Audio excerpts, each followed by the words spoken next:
A young female CEO mocked a quiet mechanic's old notebook, thinking it was useless in her high-tech company. But when she opened it and saw her father's signature inside, everything she believed about her company, her father, and the man standing in front of her began to change. Before we continue, tell us in the comments, where are you watching from? Callum Reed did not look like the kind of man Arden Sloan Technologies usually let pass the glass lobby. His jacket was clean but old. His boots had the quiet scuff marks of someone who worked with his hands. And the brown notebook tucked under his arm looked painfully out of place among the polished tablets, security badges, and glowing wall screens. He had almost turned around twice before reaching the reception desk. Not because he was afraid of the building, because the building had once belonged to a man who changed his life. Graham Sloan. The name still sat heavy in Callum's chest. Years ago, Graham had found him in a machine shop behind a failing community college, a quiet young man with more patience than confidence. Graham had not offered him charity. He had offered him standards. He taught him how to read pressure lines, how to listen to a machine before touching it, and how to never confuse expensive technology with intelligent design.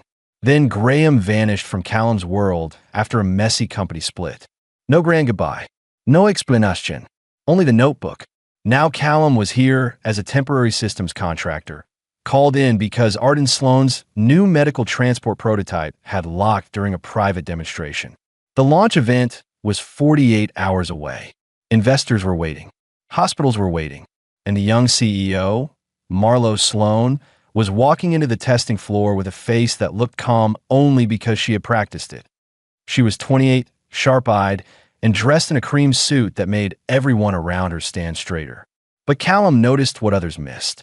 Her fingers tightened around her tablet every time the prototype alarm blinked. She was not cruel. She was terrified of failing in public.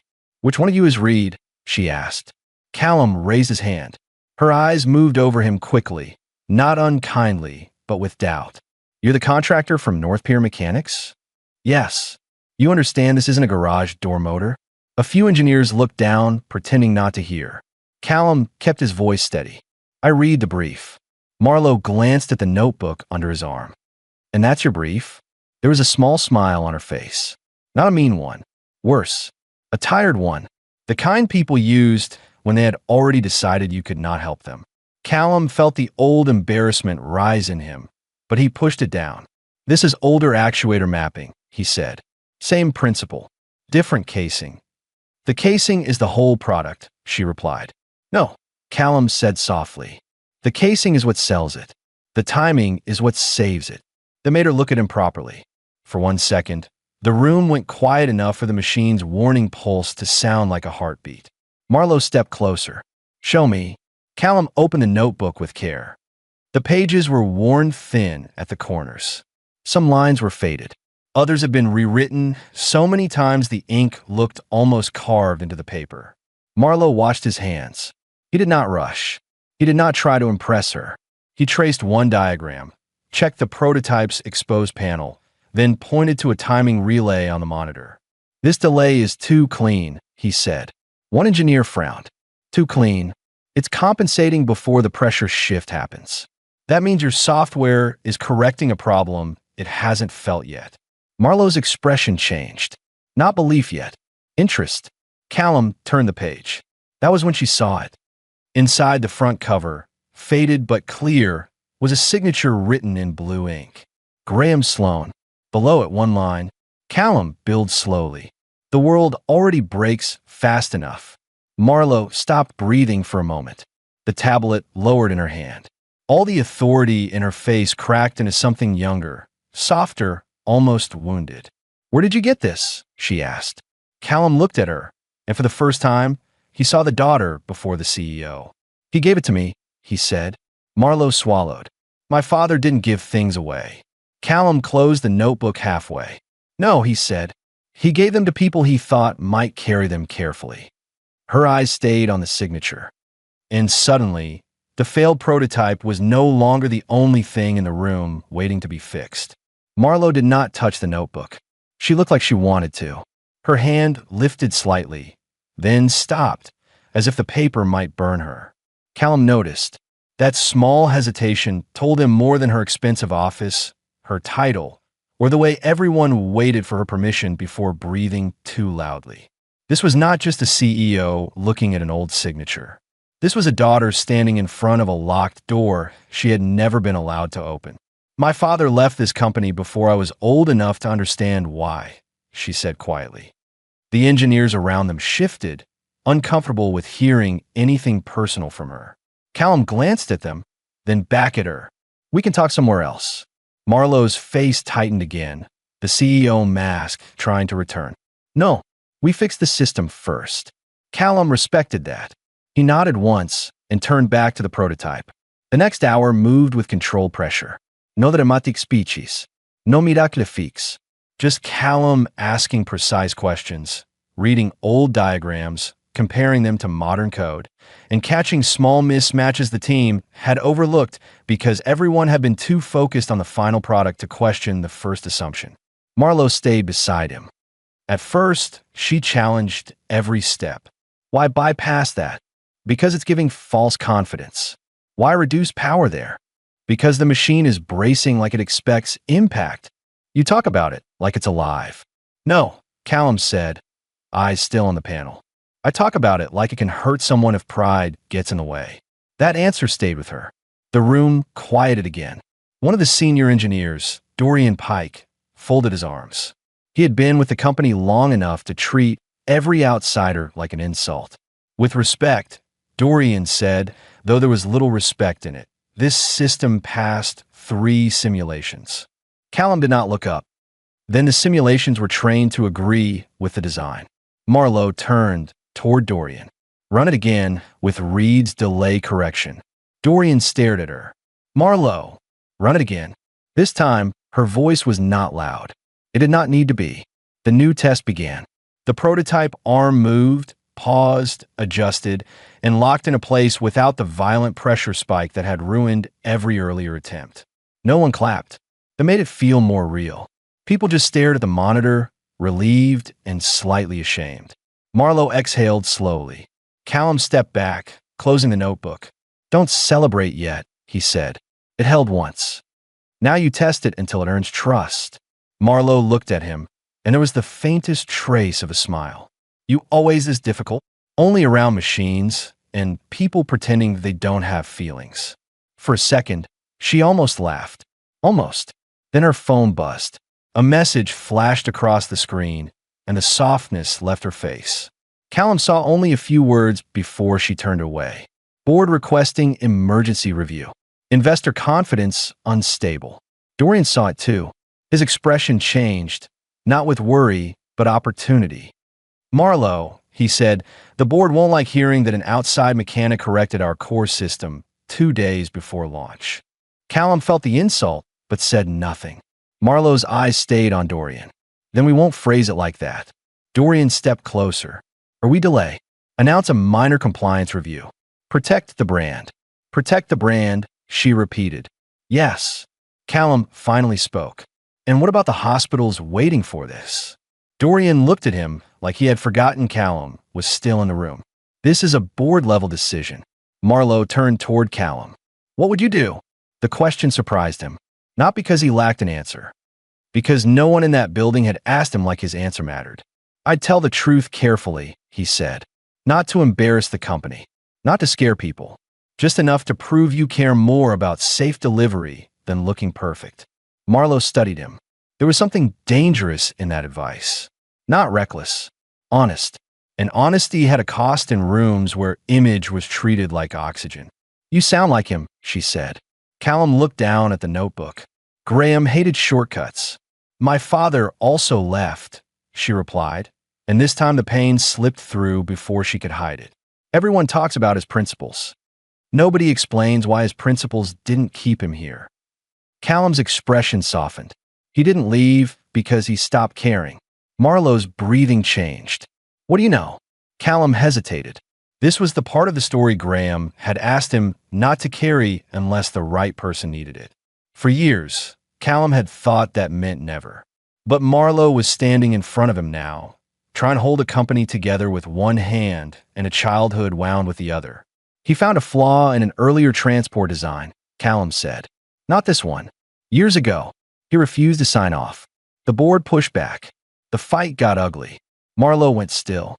My mother told me he walked away because he couldn't handle pressure. Callum's jaw tightened. No, he walked away because he wouldn't let pressure make him careless. The words landed hard. Marlowe turned toward the glass wall, where her reflection looked polished and broken at the same time. For the first time that day, Callum wanted to reach for her.